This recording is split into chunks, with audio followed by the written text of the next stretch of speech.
kama 12. Kisaikolojia siko sawa. Nafanyiwa ushauri. Kuwa mlezi mkuu si rahisi.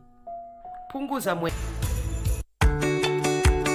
This festive season, let the joy of togetherness fill your hearts and homes. Celebrate responsibly and make memories that last a lifetime. Choose activities that bring happiness and health. Avoid alcohol and drugs in this festive season. We're working together to ensure everyone's safety. Report illegal alcohol and drug activities in your area. This festive season, let's protect what matters most, our lives and those we love. Celebrate responsibly.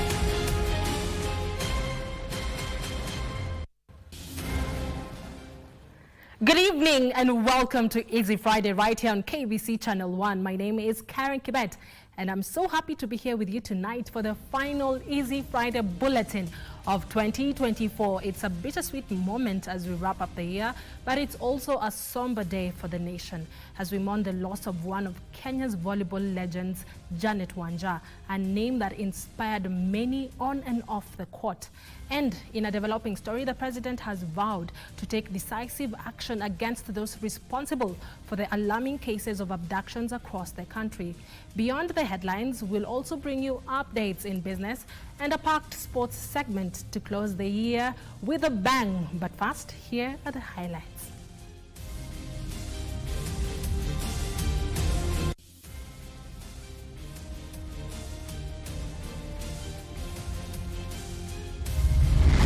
Nataka niulize wazazi, kila mzazi tafadhali, hawa watoto ni baraka kwetu, tumepatiwa na Mwenyezi Mungu. Kila mzazi achunge watoto wake, tuweke kushughulikia watoto wetu. Sisi kama serikali tutafanya sehemu yetu, na yale yamesemekana mambo ya abduction tutakomesha. I have heard you. President Ruto is promising action against those abducting Kenyans on a day that residents of Embu took to the streets to demand the return of Billy Mwangi.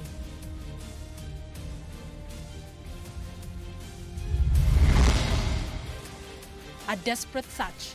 Families plead with the government to help bring back their abducted children.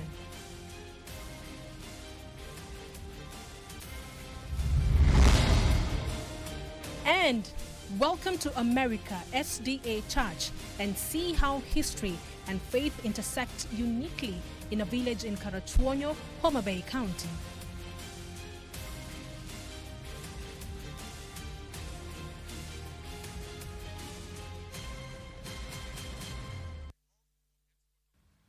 And for those following with the help of sign language, a sign language interpreter this evening is Byron Abuli. Easy Friday begins now. Now, Embu town was brought to a halt as irate residents barricaded roads and lit bonfires demanding the release of Billy Mwangi, who was allegedly abducted on Saturday. Calls are now growing for the immediate resignation of the Police Inspector General, DCI head, and the NIS boss over the abductions. Former Deputy President Rigathi Gachagua claims a special police unit was behind the abductions, even as both the DCI and National Police Service heads have denied involvement. Hashim has more on the unfolding saga.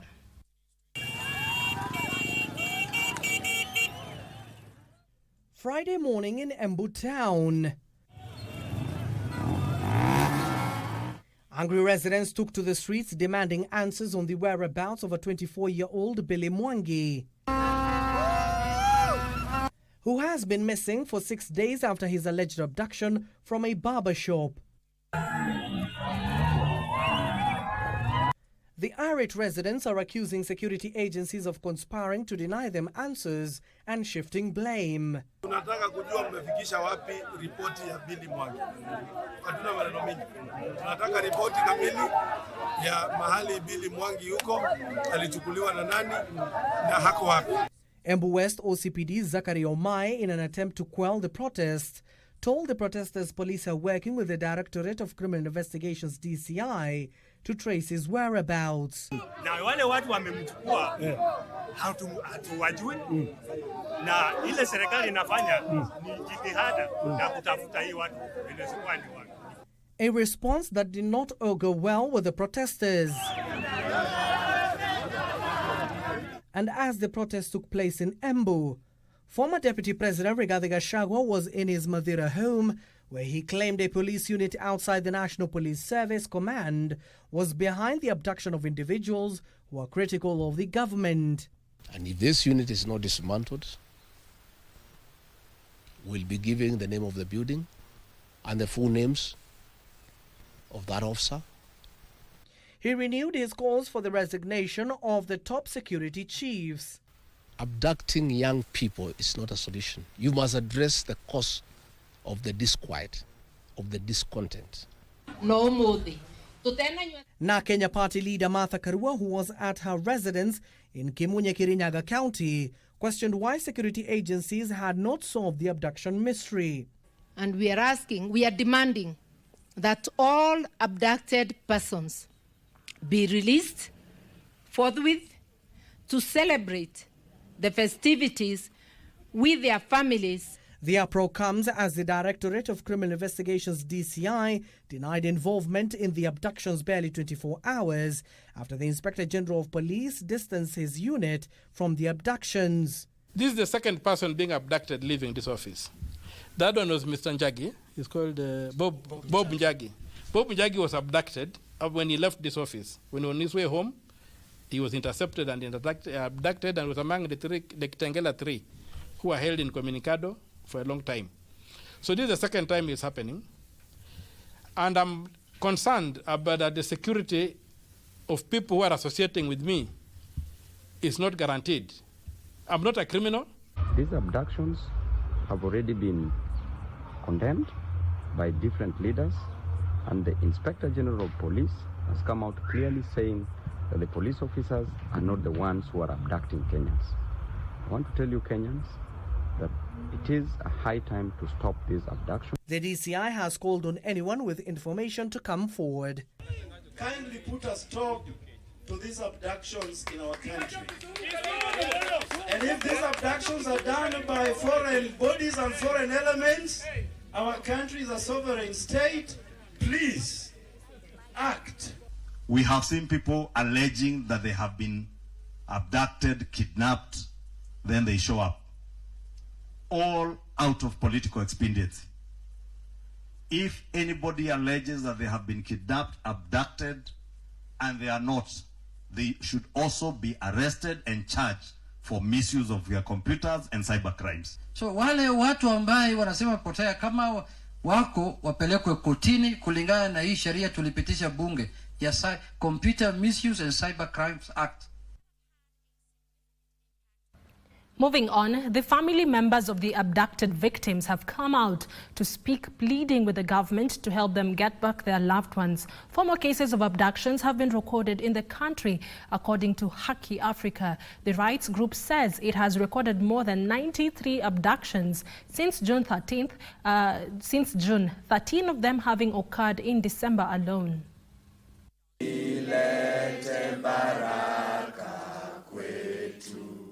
The families of those who were allegedly abducted are standing their ground demanding their return.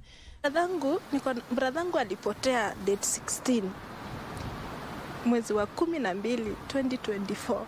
Hiyo ni tunaelekea wiki mbili saa hii. Tumekuwa tukitafuta brother yetu, tunatoka hapa tunaenda Utawala, tumeenda Kayole, police station zote za Kiambu, zote tumeenda. Na hakuna mahali tumepata jina lake. Alichukuliwa na watu hawajulikani. Alichukuliwa na wanaume 3. Sasa hao watu walikuwa wamevaa mask, hatujui walipelekwa wapi. I got a report on day 16 that my brother has been arrested by masked men. The guys were having black cars without number plates, and they were taken away. Their phone was switched off from that day. The family of Gideon Kibett, a student at Egerton University and a cartoonist, say their son was abducted on Christmas Day. We have a record of more than 93 Kenyans who have been abducted since June 2024. In December alone, we have documented 13 abductions, with the most recent one being yesterday evening. The family of 23-year-old Kelvin Muthoni says he was abducted on Thursday at around 5 p.m. in Githurai 45. Shakira Wafula from Haki Africa is calling for the immediate and unconditional release of all the abducted persons and other victims of forced disappearances. We call for the immediate and unconditional release of all the abducted persons and other victims of enforced disappearances. These actions undermine the rule of law and violate the Constitution of Kenya and erode the trust of Kenyans in the government. We join human rights organizations and we join families and Kenyans to stand up and demand an end to this kind of atrocities. We are concerned by the statements of Inspector General of Police, who is claiming that it is not the policemen or his officers who are involved in abductions. Then the question is, who is abducting Kenyans? Haki Africa says it will join the nationwide protests on Monday, 30th December 2025 to demand justice and accountability. Moving on, President William Ruto has vowed to take decisive action to end a series of alleged abductions following a public outcry. Speaking in Homa Bay County, the president urged parents to take an active role in guiding their children and instilling good values. Former Prime Minister Raila Odinga, in turn, appealed to the president to take swift action to halt the abductions, adding that Kenyans should be free to express themselves without fear of abduction. The head of state pitched camp in Homa Bay County for the third edition of the Genoa Governor's Cup at the Raila Odinga Stadium. Anaweka ngoma pale chini na 11, anamkabidhi mwenzake beki huyu, anamega pasi nzuri kabisa kwa mwenzake. It is here that he pledged to address the recent alleged abductions following public outcry. Na yale yamesemekana mambo ya abduction tutakomesha, ndio vijana wa Kenya waweze kuishi kwa amani. The president also urged parents to instill good values in their children. Na vile vile wawe na nidhamu na wawe wangwana, tuweze kujenga Kenya tukiwa pamoja. Tumekubaliana? His remarks came in response to calls from leaders, including former Prime Minister Raila Odinga, who voiced concerns over the recent spate of alleged abductions.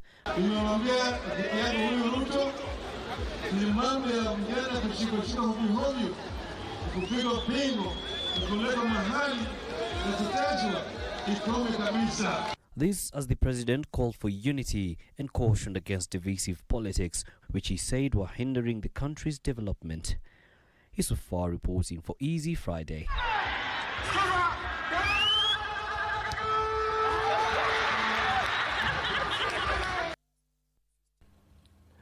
Now, a family in Dairu Village, Kikuyu constituency, Kiambu County, is overwhelmed by joy following the return of their daughter who went missing 34 years ago.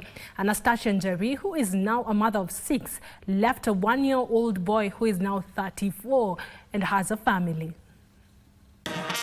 Nderi Village in Kiambu County. The family of one Patrick Kariuki and Gladys Wamaitha are unable to hide their joy. Their daughter has made a surprise comeback after missing for more than 3 decades. Kaenda akarala nje. Kuacha mtoto mdogo, akaogopa baba yake asikuje kuchapwa. Sasa kutoka hapo akaenda na akapotelea. Sisi naye tukangojea.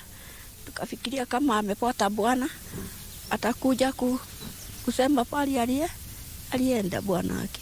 Sasa hatukumpata, hakukuja. Anastasia Njeri alitoka hapa 1990 na ameenda amerudi 2024. They say Anastasia Njeri was discovered in Kisumu by a driver from their village. Sai nakaa Kisumu na nitarudi huko kufanya kazi nikiwa na roho safi yenye kukumbuka nimepata wazazi wangu. Hata kama ni namba za simu nitakuwa nayo wakati nakuwa na nini mawazo ingine tofauti na wasiliana nao. When she went missing, Anastasia left behind a baby boy who is now 34 years old and with a family of his own. She is now a mother of 6. Tilio Marco for Easy Friday. Beautiful. And in Rachwonyo, northward in Homa Bay County, history and faith intersect uniquely at the America SDA Church. Yes, you heard it right, America SDA Church. Built on the land of the late Kenyan freedom fighter Daniel Ojijo Oteko, this church stands as a beacon of legacy and spirituality. Edward Kabasa takes us to this historical site and covering the story behind its name and significance.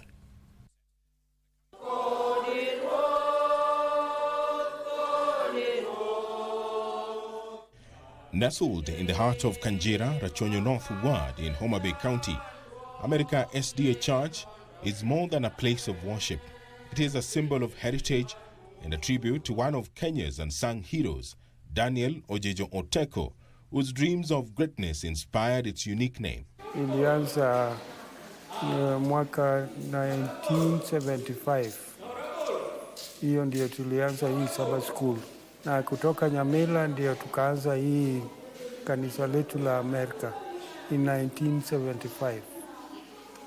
From there imeendelea mpaka wakati huu, na hii jina la Amerika ilikuwa homestead ya mzee Ojijo Oteko ambayo alikuwa freedom fighter. Ernest Aseto is the longest serving elder. He has worked this compound for 8 decades. Ukija kila mahali ukisema naenda America area, wanajua tu unakuja hii area ambayo ni boma la Ojijo Oteko ambayo alifariki. This church, located on land once owned by Daniel Ojijo Oteko, carries a name as bold as the values he championed: America. The whole place is the graveyard of the late Daniel Ojijo Oteko. Kanjira Location Senior Chief Eli Ojijo Obuya is the step-grandson of the late freedom fighter. He says his grandfather loved education, his country, and his community. Many have been named after him, many. And as you all know, you know Ojijo Oteko Road in Nairobi, you know Ojijo Oteko Road in Kisumu. Also here we have also Ojijo Oteko Ring Road. Oteko, a trailblazer in Kenya's fight for independence, dreamed of a nation built on justice, equality, and opportunity. He is credited for being one of the founders of African-led civil rights movements on the continent. They started Young Kavirondo Tax Association. This was to agitate for the proper use of the taxes. They wanted to know how these taxes were helping the community.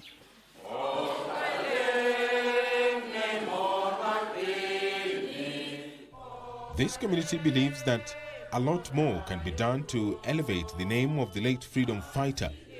Alikuwa akipendwa na watu wote, wazee, watoto, hata katika hiyo boma lake. Mimi sikumuona na macho, lakini inasemekana ilikuwa inajaa kila wakati na watu. I would appeal to our government that the family or the community be considered for just a favor of a mausoleum.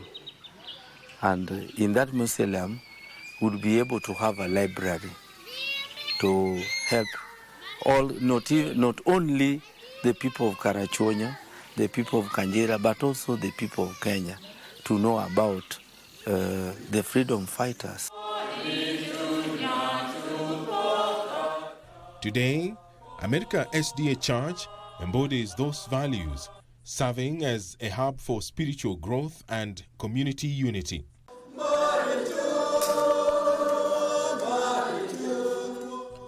As the congregation gathers here every Sabbath, they not only celebrate their faith, but also honor a legacy of courage, order, and the dream of a better tomorrow. For Easy Friday, I am Edward Kabasa. Thank you, Kabasa, for that detailed and beautiful report. Kabasa's report takes us to our first short break right here on Easy Friday. Don't go too far, because when we return, we will be looking at the progress of the SHA implementation. Don't go too far. I'll be back.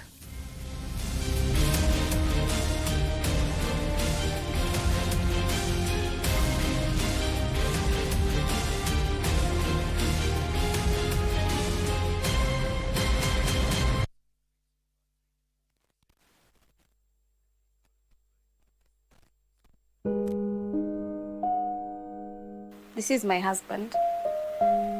It's John Dennis. Him and I were involved in a road traffic accident.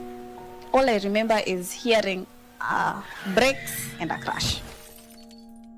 My husband was on the floor of the matatu with one hand hanging to one seat, and he was unconscious. So I tried calling him and hitting him until he woke up. So when he woke up, he told me, I can't feel my legs. The doctor came in, Dr. Okanga, and he told us Dennis will never be able to walk again. It broke me, because he's been my husband for what, 12 years. Psychologically, I am not fine. I'm doing counseling. Being a primary caregiver is not easy. Slow down. Star 570 hash.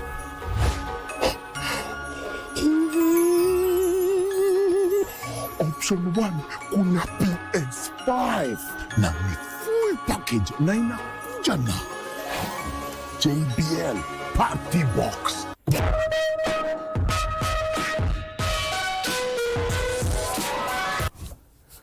Hiyo boom experience pia iko.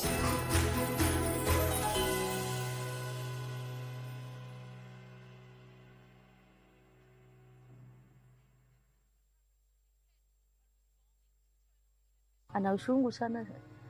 Siku ingine tena ni mzuri kama saa hii.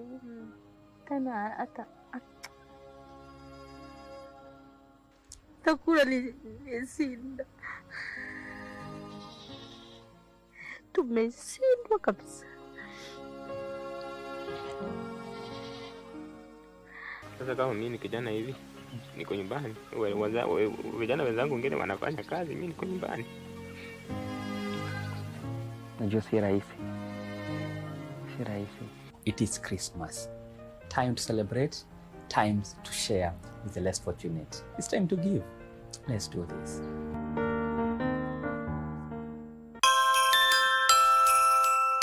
We want to wish all our Kenyans, and of course everybody in the world, a very Merry Christmas and a Happy New Year. And when we look at 2025 now, I think the important thing is we have a lot of hope. We need to really get things done, and really, it's not about haki yetu, it's about wajibu wetu. Thank you.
Welcome back. Thank you for staying with us. For those joining us right now, this is Easy Friday.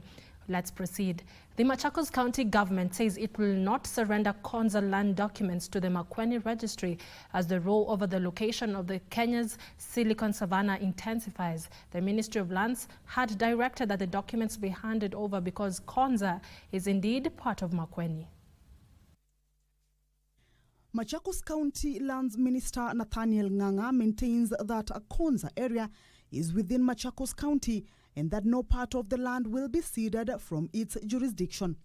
A data from the Ministry of Lands dated 19th December 2024 to both the county governments directed the transfer of land records from Machakos Registry to the Wote Registry in Makueni County latest 30th of December. An order that the Machakos County government has vowed to defy.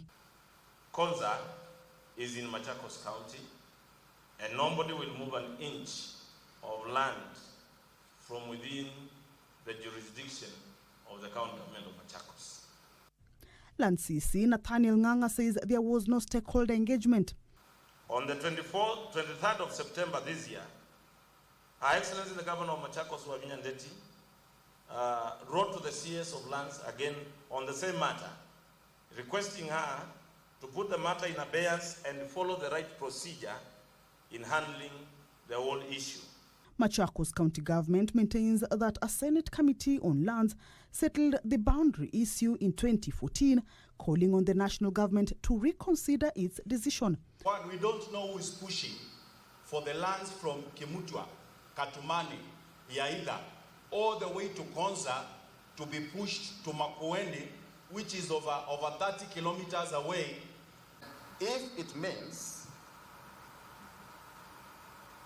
populating the corridors of justice so that that doesn't happen, then we will do it for our people. As the county government of Machakos, we have demanded that the Ministry of Lands immediately halts the entire exercise of transfer of land records from Machakos Registry to Water Registry altogether until a consultative meeting involving all the stakeholders is held to resolve the matter once and for all. Konza Technopolis is a key flagship project of Kenya's Vision 2030 economic development portfolio.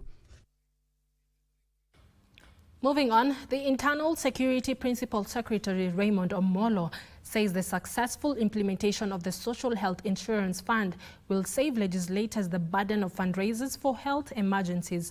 Omolo urged Kenyans to embrace the new health fund that will ensure quality health services. This comes amid concerns on low registration of Kakamega residents on the platform.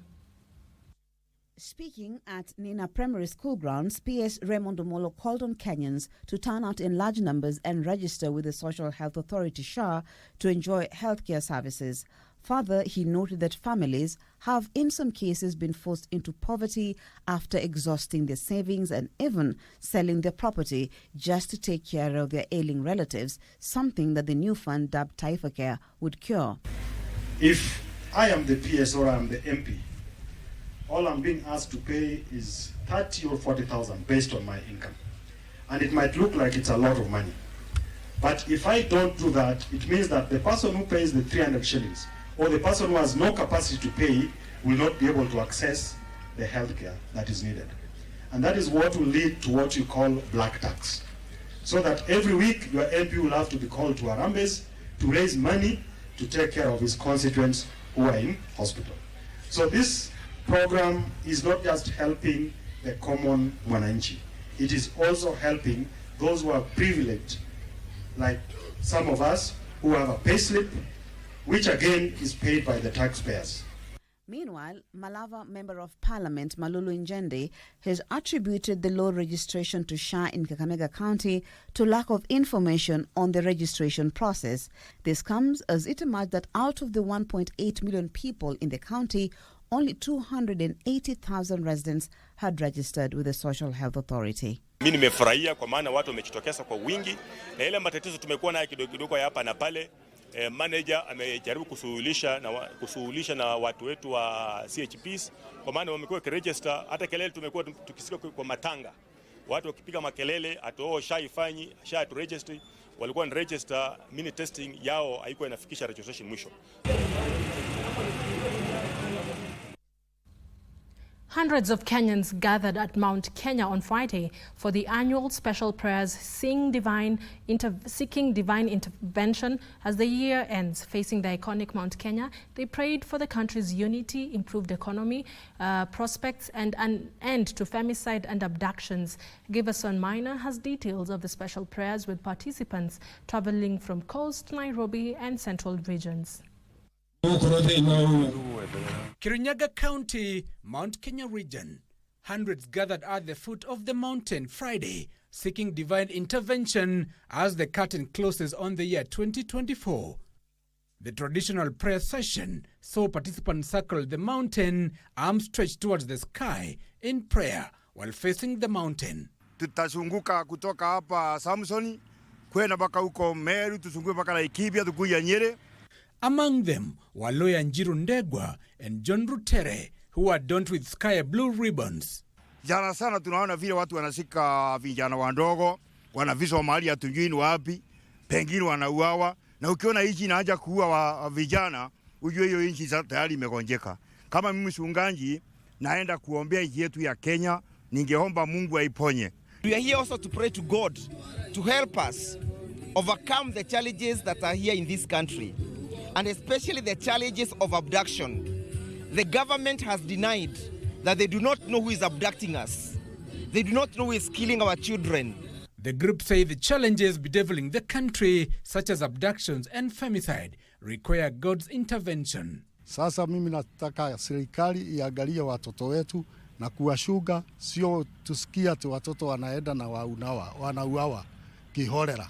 They also prayed for the restoration of economic stability, unity and good health for all Kenyans. Kila mmoja ako hapa, ukisimama hizo tunasimamanga 7, lazima ukisimama unakumbuka nchi hii, kuiombea amani. Similar prayers are set to take place in Nyandarua on Saturday.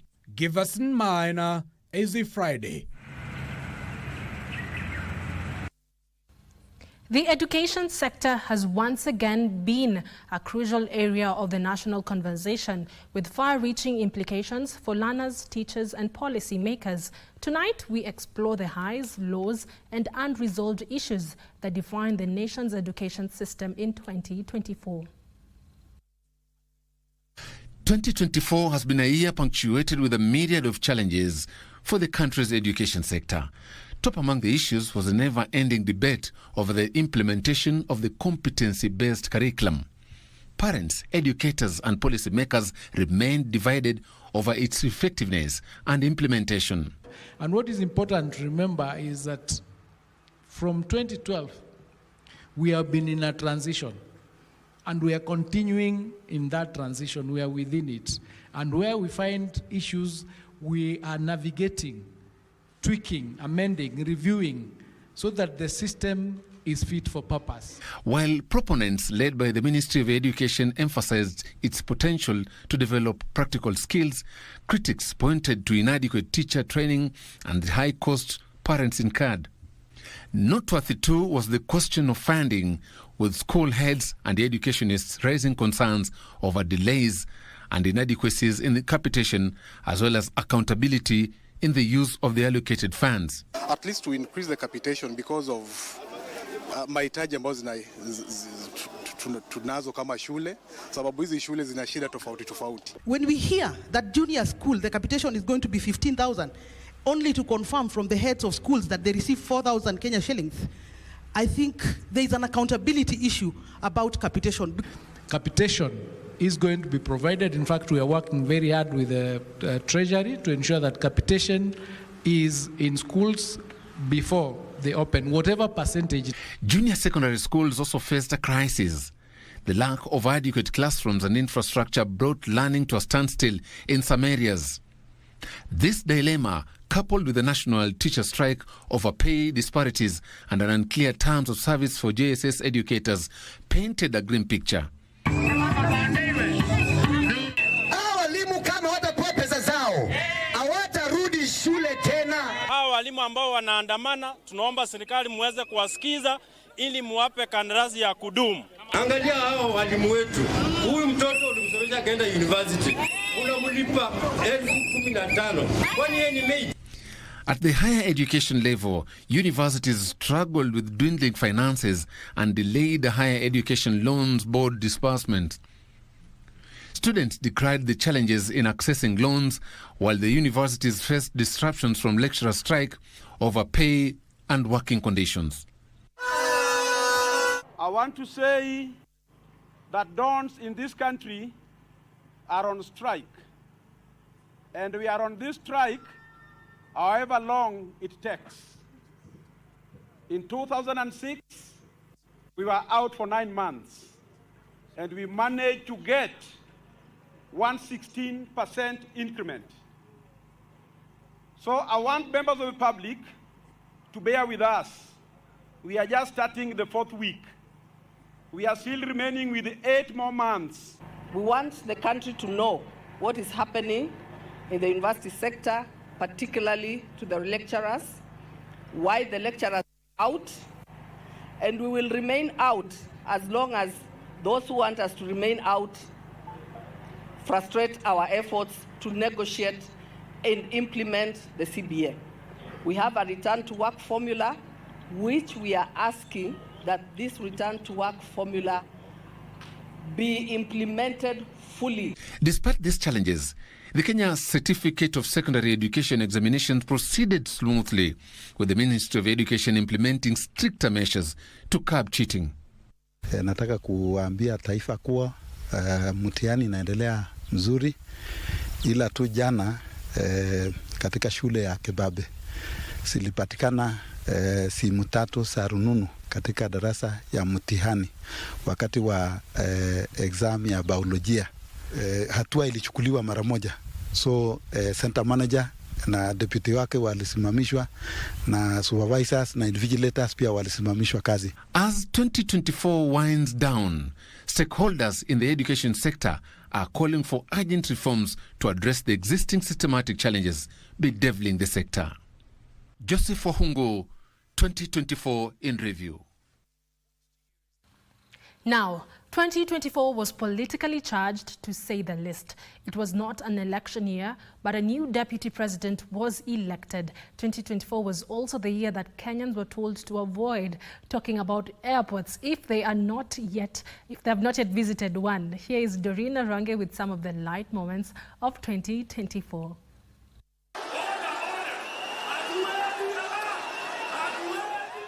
Political eruptions that gripped the country. Impeachment of former Deputy President Rigathi Gachagua.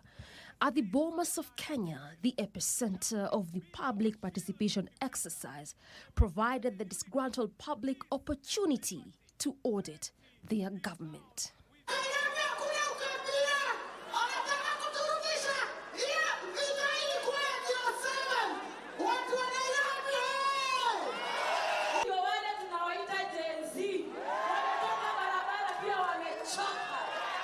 An exercise meant to put Rigathi Gachagua under scrutiny, blowing back on the faces of lawmakers present.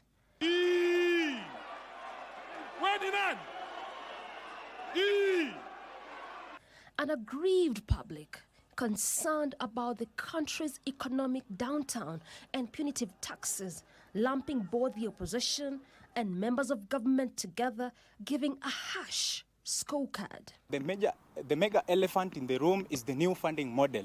We have the following demands. We want to tell our government that when it comes to interest rates, we demand that they be reduced. Hapa nimekuja kuprotest reject finance bill. Inatukandamiza sana. In defending the members of opposition he appointed in his government, ndio nimesema wacha nitengeneze serikali kubwa. Ndio kila mtu akuja hapa ndio tuulizane maswali. Hii madeni tulipe pamoja. President Ruto being keen to allay fears on his sudden embrace of the opposition despite his earlier hard stance. Akuja akuwe Zakayo hapa ndio kila mtu sasa tulipe hii madeni. Ama mnasema namna gani?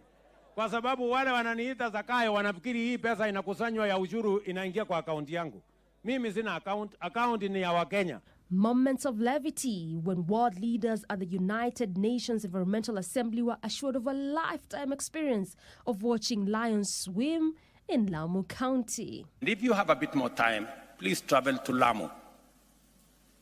And you will have an opportunity to watch the swimming lions there. And the gloves are off. President Ruto giving no room to his adversaries. For those who strongly oppose the government's project, one word for you. Hii pepo chafu. Nafikiri hata imefika wanapinga hata matoleo kanisani. Jameni. What is this? Surely. As they say, politics has no permanent friends or enemies, just interests. His former critics now turned his fierce defenders. Siasa ni yake. Mukisema, tutasema. Mukitukujia, tutawakujia. Mukileta, tutaleta. Si namna hiyo? Na mdomo ni yangu. Siasa ni yangu. Wakati tuliingia wamama vile wanavaa, waliambia wamama walisema my dress, my choice. Mimi pia nasema my politics, my choice.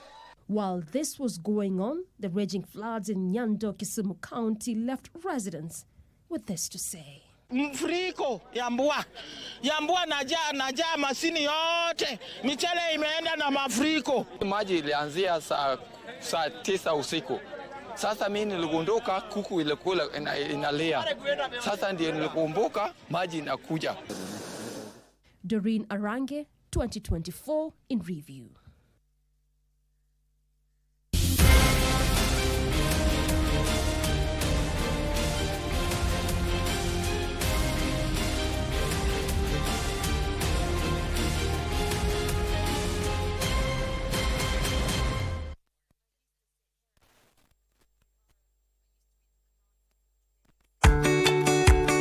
This festive season, let the joy of togetherness fill your hearts and homes. Celebrate responsibly and make memories that last a lifetime. Choose activities that bring happiness and responsibly.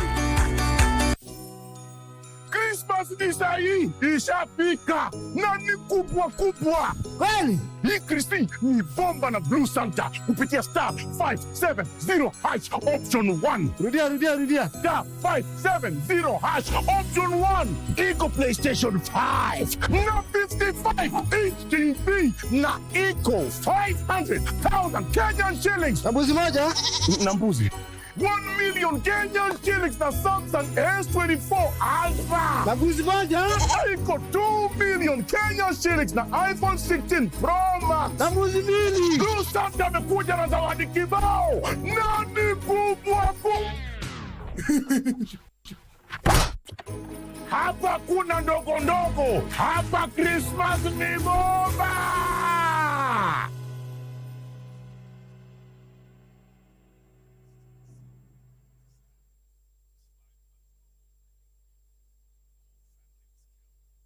We wish you a Merry Christmas.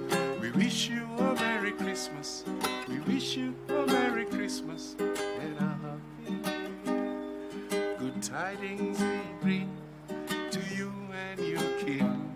We wish you a Merry Christmas and a happy New Year. We wish you a Merry Christmas. We wish you a Merry Christmas. We wish you a Merry Christmas and a happy New Year.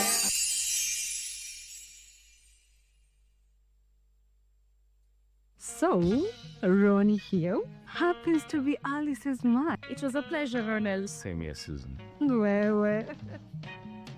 Unless one of us gives him a hint. Nick is too busy. As long as mtoto wake ako safe, Nick will play ball. I'm in the middle of something. Well, you don't have to be so cold. I picked up your cold, didn't I? So you haven't told him anything? Kekara nataka kichwa yangu. Just give me 2 days max, na utakuwa na pesa zako. Na ikipita, ujue Kekara atajua story kuhusu mama yako. Umesikia? You and Jogunas are all the same. Then you want to tell me that Kaikara is the villain? The bad one here? The devil? Your mother is barbaric. Adimi naisikiu mbaya. Lucky, right? Relax. Joy to the world, the Lord is come. The holiday season is here again. Surprise! Merry Christmas! It's family time. It's a season to be jolly, and so grab a seat, relax as your favorite Christmas hosts line up to indulge you this year. You want some of me? We got Mr. Claus, the famous Father Christmas. We've got the elves and the reindeers. There's lots of foods and drinks to go around. Great music for the soul. On the first day of Christmas, my true love gave to me a jaculé. It's unbeatable, it's joyous, it's Christmas on KBC Channel 1. Backfire, mtoto wenyewe ataaga. Unaweza weka siri kweli, nikufungulia hii kichwa uone zile siri ziko ndani, na hata bado hujafika kwa moyo. Zile nimeweka za kuenda kwa kaburi nazo. Alex ako sawa? Wewe unataka Alex aanze kuni blackmail? Uko poa? Niko fiti. Kwa nini trust? Hapa si kwangu, ni kwa wazazi wangu. Toka. Wewe shughulika na mambo yako. Unadhani kwa nini Alim? Siko involved kwa hiyo crime at all. Who is? Your dad.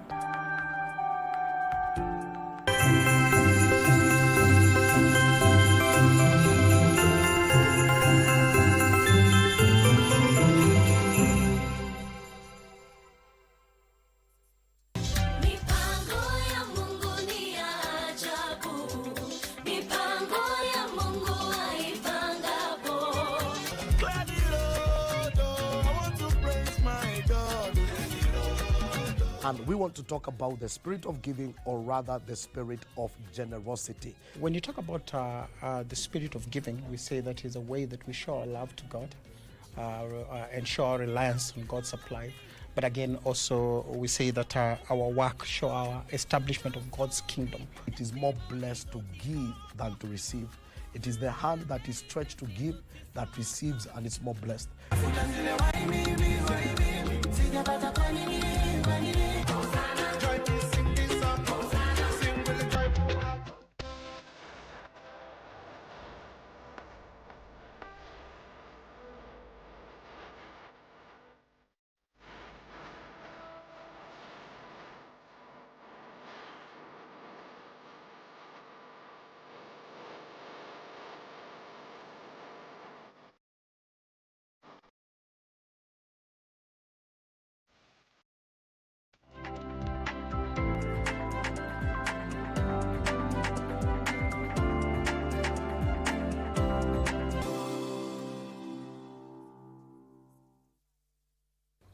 Welcome back. You're just in time for Easy Friday's business news.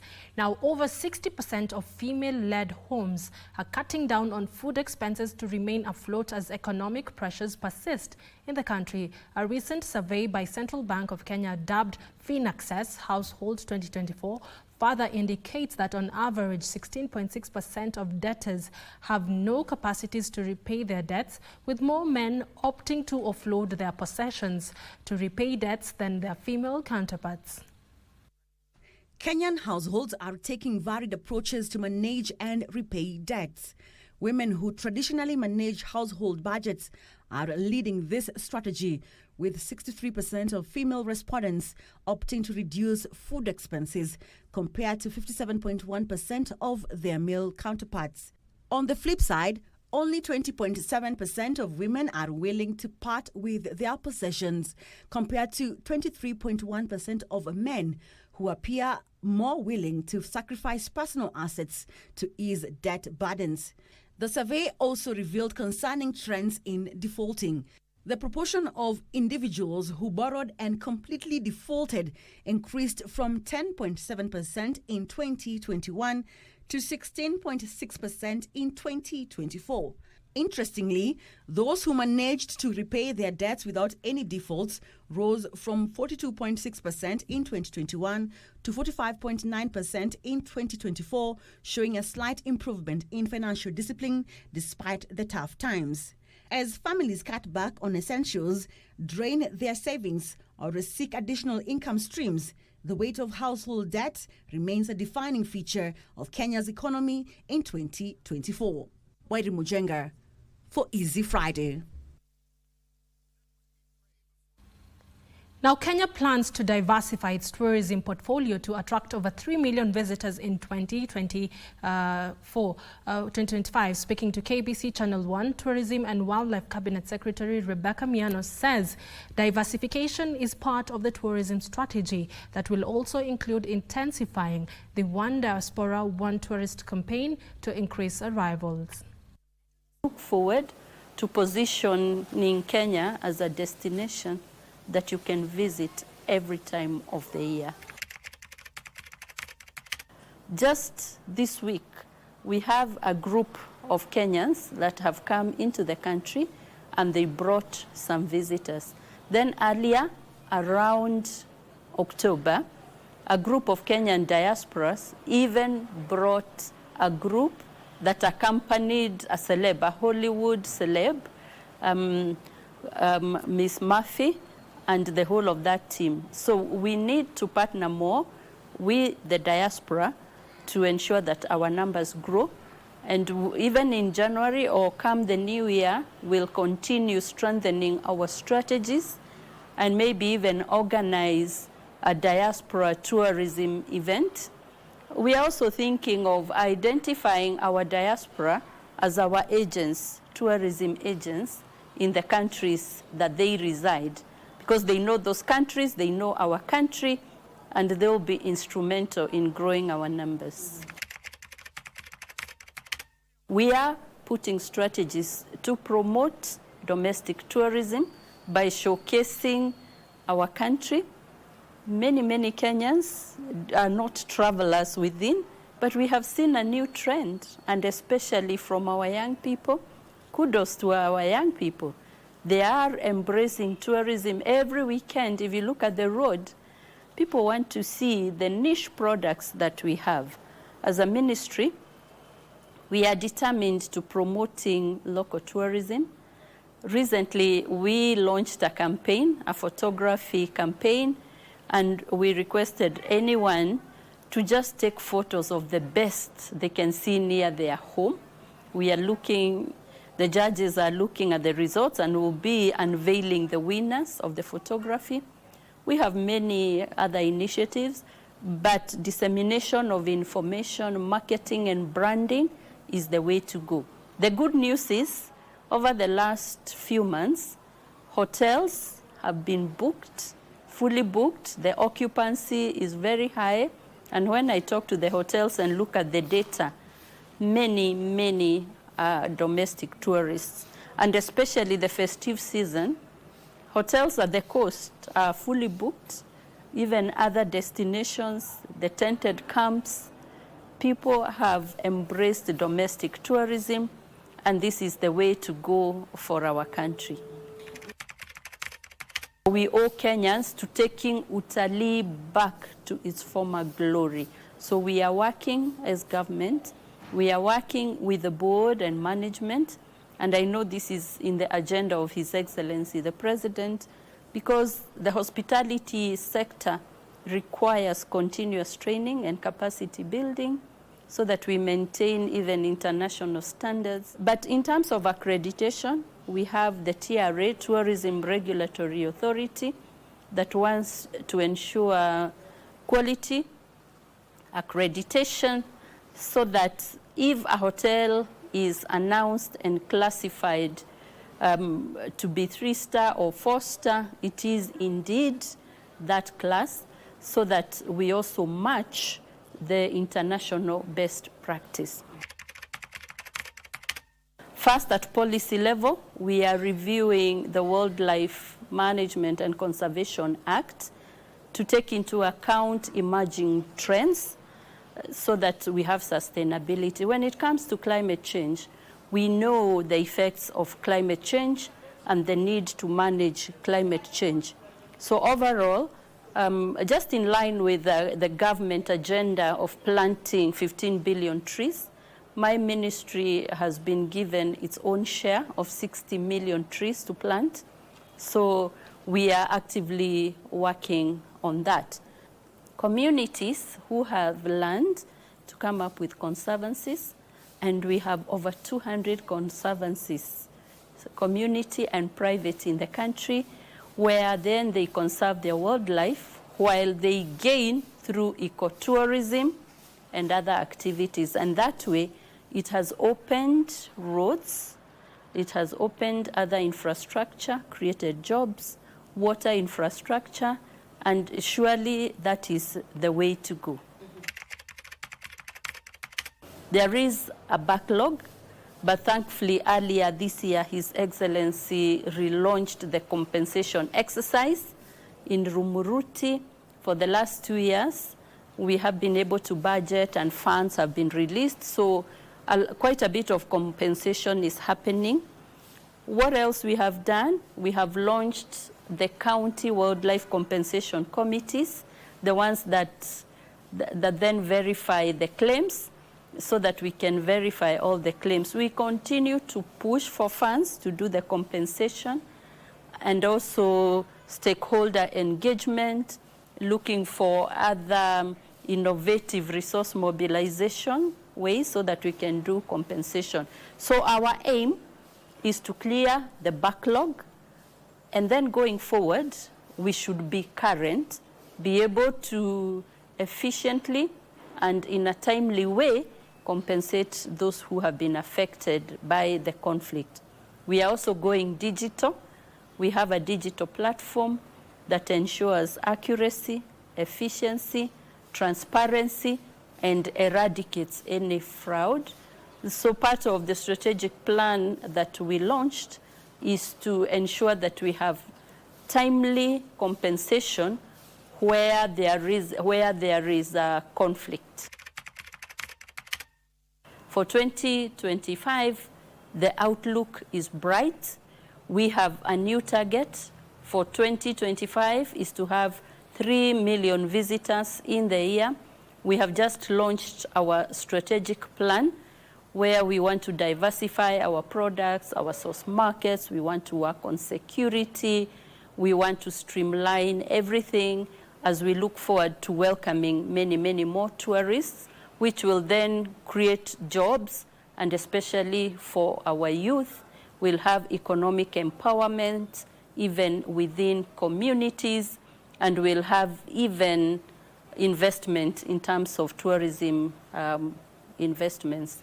We also look forward to working in partnership with all stakeholders, partnering with our counties so that together we bring progress. And finally, in business, small and medium enterprises in the agricultural sector are said to benefit from an acceleration program by the German government. The SME acceleration program is part of the 40 billion German funding to streamline the agricultural value chain through supporting youthful startups. Small and medium enterprises account for 98% of businesses, generating 30% of jobs in the country. To support startups in the agriculture sector, the German government has released 110 million shillings to advance cheap loans to youthful entrepreneurs in the food value chain. The support under the acceleration program targets high-potential SMEs in the agri-food sector. Through the SME Loop as well, we support growth stage enterprises, and we again have business coaches who support the enterprises. So for the mentorship program, we are already supporting 75. We started with 50 enterprises. Feeds is one of such startups that has been funded to expand its operation to other western counties apart from Kisumu. Of GIZ and Afriscope, whereby Afriscope as the BDS provider helped us renegotiate a loan from the bank that we got a better facility, and we were able to pay for the import duty, the clearing fees and all that, and machine setup, warehouse leasing. The miller says it has lowered the price of feeds in parts of Western Kenya by 400 shillings as it cuts transport costs since it's the only feed miller in the region. We have farmers even requesting that they want to bring a bag of maize, and then in exchange we give them feed to go feed their chicken. So that's quite interesting. It was a vision because we were getting our feeds all the way from Nairobi, and it's an 8-hour drive. And you call the factory and they say, oh, sorry, today we are not producing. And then you have to disappoint your farmers again and again and again. And it became so frustrating. So we said, we can do better. To streamline the agriculture value chain, the SMEs have also been linked with small-scale farmers under contract farming to ease access of raw materials. So we have customized support for the different segments of enterprises, looking at their needs, and we customize our support to ensure that they grow to the next level. Benson Rioba reporting for Easy Friday.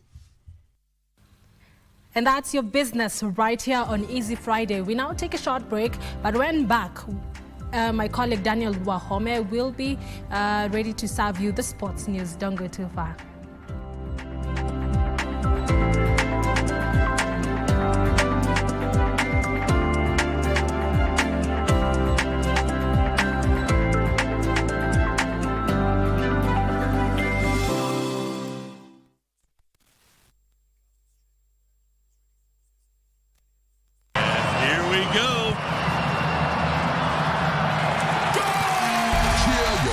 And win big on Machakos-Makueni.com.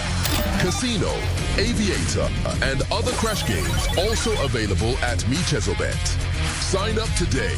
This message has been approved by BCLB license number 664. Gambling can be addictive. Play responsibly. Terms and conditions apply.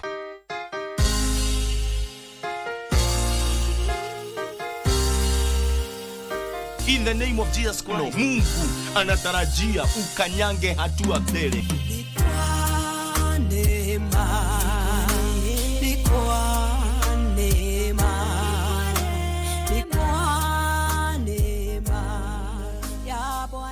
Wengine wametawaliwa na uchawi, wakati wao umefika.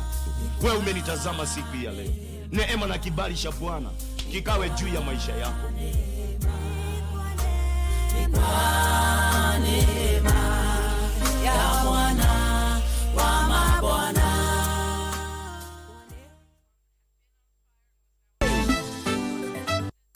Kenyanchi, the most hardworking man in Eastern Central of Africa. Hey, wasimamisi mipango ya kando. Only chap can come up with something like that. Honestly, Gladys, that's a new one. It is not that simple, sir. My classmates are... forget about your classmates and their petty minds. Focus, guy. You know, focus on the things you've come here to do. You know, eating is everywhere, even in prison. In fact, guys, you can go and ask Kenyanchi. Raha jipe mwenyewe. Agneta, just akahinti tu kalaha jipe mwenyewe. We have come to the end of the year, and I'd like us to take a moment and actually reflect on it. The year is 2024, and what a year it has been. From floods to rising cases of femicide, these are just a few of the events that we shall be discussing on this episode of Dada's Show. For me, what stood out, let me look at the agriculture space. We had the sugar bill signed into law as centered, and we had the president give about 11 billion USD. But the economic challenges have largely contributed to a lot of other factors. Gen Z movement was a spirit. It was a movement that anybody, regardless of age, was really relating with. My hope and aspiration for all Kenyans is that they will get to have a relationship with God. This country needs God more than ever.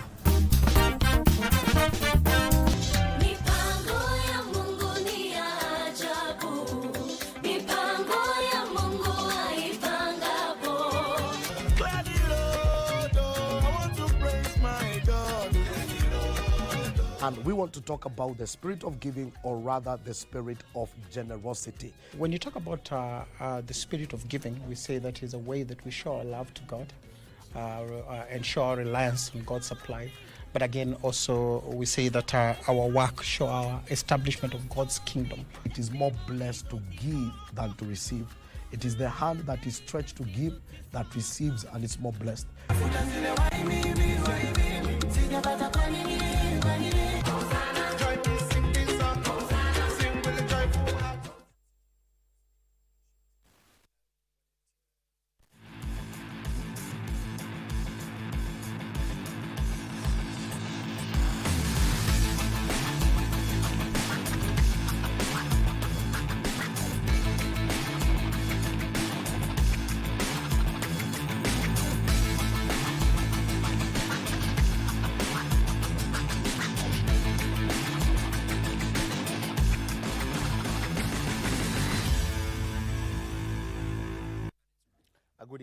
and welcome to Easy Friday Sport. Now, President William Ruto has emphasized on the government plans to develop sport infrastructure and talent at the grassroots by promising 500 million shillings towards the upgrading of the Raila Odinga Stadium in Homa Bay. Speaking today during the Governor Gladys Wanga Football Cup, President Ruto noted that no talent will go unnurtured as the government seeks to boost all sporting disciplines in equal measure. 66 teams took part in the tournament that received a 2 million shilling boost from the president. Pink Pampers women's team won the ladies' cup and a cash reward of 500,000 shillings, while Wire Soccer Academy won the men's title and a reward of 1 million shillings. Matangazo nitakuja katika kipindi cha pili. Mtangazaji karibu. Asante. Tutaongeza pesa ambayo vijana wanapata katika mambo ya football, mambo ya volleyball, mambo ya riadha na michezo ile ingine yote, na vile vile tuweze kujenga stadium ambayo hawa vijana wanaweza kutumia. Mchezo ya mpira ndio mchezo tajiri zaidi katika ulimwengu mzima. Wachezaji ambao wanacheza kule ng'ambo wanalipwa mabilioni ya pesa. Hapa kwetu Kenya tuko na talents ambayo mpaka wakati huu hatujaweza kuvuna. Now, Kenyan volleyball legend Janet Wanja passed away after a courageous battle with gallbladder cancer. The celebrated setter, known for her exceptional skills and leadership on the court, died early Friday morning at the MP Shah Hospital while undergoing treatment. Wanja, who represented Kenya in numerous international tournaments, leaves behind a legacy as one of Kenya's most accomplished athletes, including representing the country at 2 Olympic Games. President William Ruto has sent a message of condolence to the family, friends and the volleyball fraternity as a whole following the death of former Malkia striker setter Janet Wanja, who passed on after battling with cancer. In his message of condolence, President Ruto said the world will one day beat cancer. The 40-year-old played for the Kenya Pipeline Volleyball Club for a while and represented Kenya at the 2004 Athens Olympics at the age of just 20 years. In addition, she won the Women's Africa Volleyball Championship title with national team Malkia Strikers in 2007 during her illustrious playing career that spanned over 20 years. She fell ill in August shortly after returning from the Paris Olympics, having traveled to France as the Malkia Strikers fitness trainer. After playing at the 2004 Olympic Games and after many attempts to qualify for another Olympics, Wanja said that it would be a dream come true for her to be at a second Olympics. I believe everything happens for a reason. Kama vile hatuja qualify, maybe hiyo ni mpango wa Mungu. Who knows, sijaenda ya pili, but maybe next time nikienda naweza enda kama team manager ama coach ama hata mkubwa wa federation. The Kenya Volleyball Federation, the Olympic Committee of Kenya, and Kenya Pipeline have also shared their messages of condolences to the family. May her soul rest in peace. To the Mungai family, our condolences from the KBC Sports Desk, and also to the Kenya Volleyball and also the National Sporting Fraternity at large. Moving on is that the Kenya National Rally Champion, Jaspreet Chana, believes he has ample time to overcome his recurring problems in time for the 2025 WRC Safari Rally, which will take place from the 20th to the 23rd of March in Naivasha. The event will double up as a WRC, ARC, and a round of the FIA African Rally Championship. With a hunger for success in March, Jaspreet and his team of mechanics are working round the clock to ensure that the new rally car, the Ford Fiesta R5, is in good shape in time for the championship.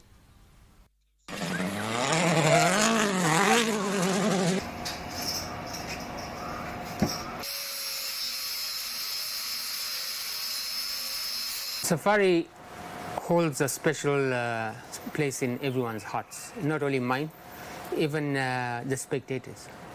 You know, it's like a heritage to us. It's been there for a long time. You know, it's like a festive occasion for us. It's something that we're looking forward to, especially now that I'm driving an R5. It will be something interesting, and it will be good to see the pace we have in the Safari. From Evo to this car is a very big difference. I mean, this is what we would call it a state-of-the-art machine after an Evo. Mitsubishi Evo, and we have not had much seat time. As you know, there were not very many events happening this year. We decided to go to Arusha to drive, and we did an event there until we had a very small issue with the steering rack. One of the tyrrhodines broke, but it was a good learning curve and very good experience.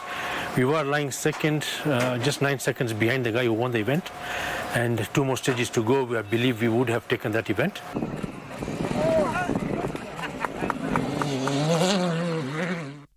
Now, Ruben Amorim says he has no idea how long it will take to turn around Manchester United's fortunes after his side suffered a 4th defeat in 5 English Premier League matches last night.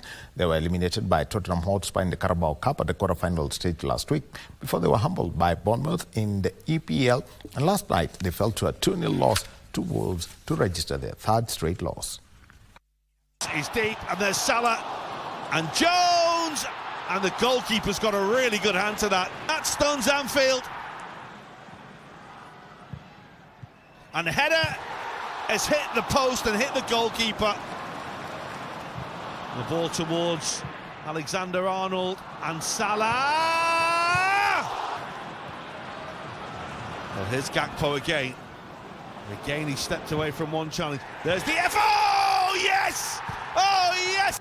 Bruno Fernandes set for the... And that's the sport for tonight. It's going to be a busy Saturday tomorrow, so lots of stories to talk about.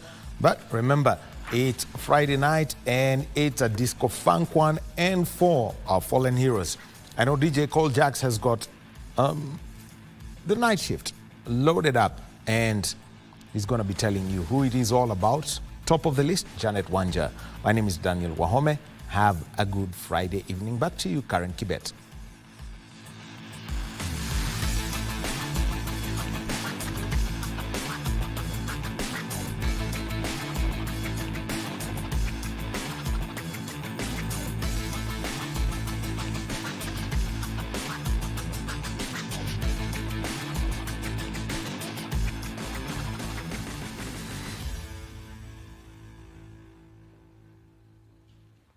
And that brings us to the end of tonight's Easy Friday Bulletin, and the very last one for 2024. It's been an incredible year sharing these moments with you, and I'm truly grateful for your company every step of the way. A big thank you to our sign language interpreter Byron Abuli for ensuring inclusivity in our broadcasts. Now, as we close the chapter on this year, let's look forward to 2025 with hope and determination. Now up next, DJ Cool Jax will be taking over with the Disco Funk Show, so stay tuned for a night of great music and good vibes. From me, Carren Kibett, and the entire team led by our director Timothy Kiplagat, have a wonderful evening, a joyous new year, and see you soon. Good night.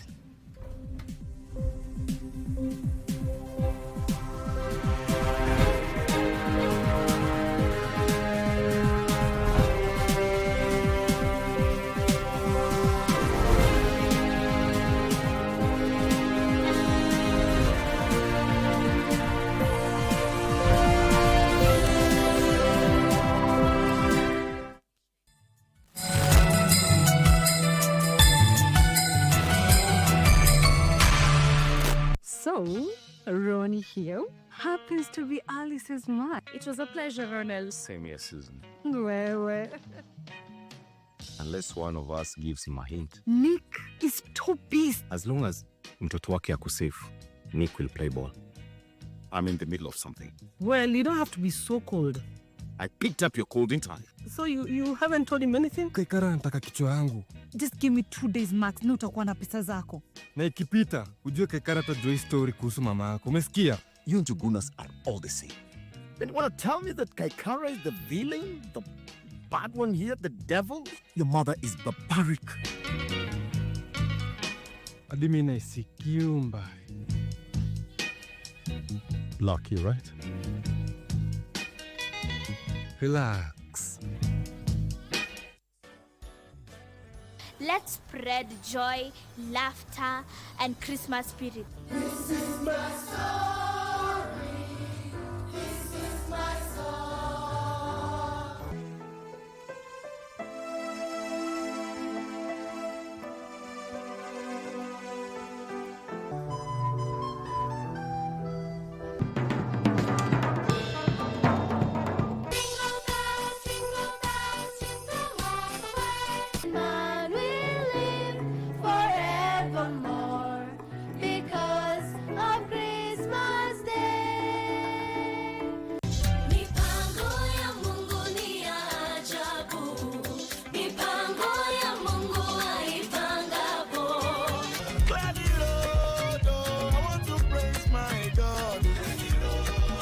And we want to talk about the spirit of giving, or rather the spirit of generosity. When you talk about the spirit of giving, we say that is a way that we show our love to God and show our reliance on God's supply.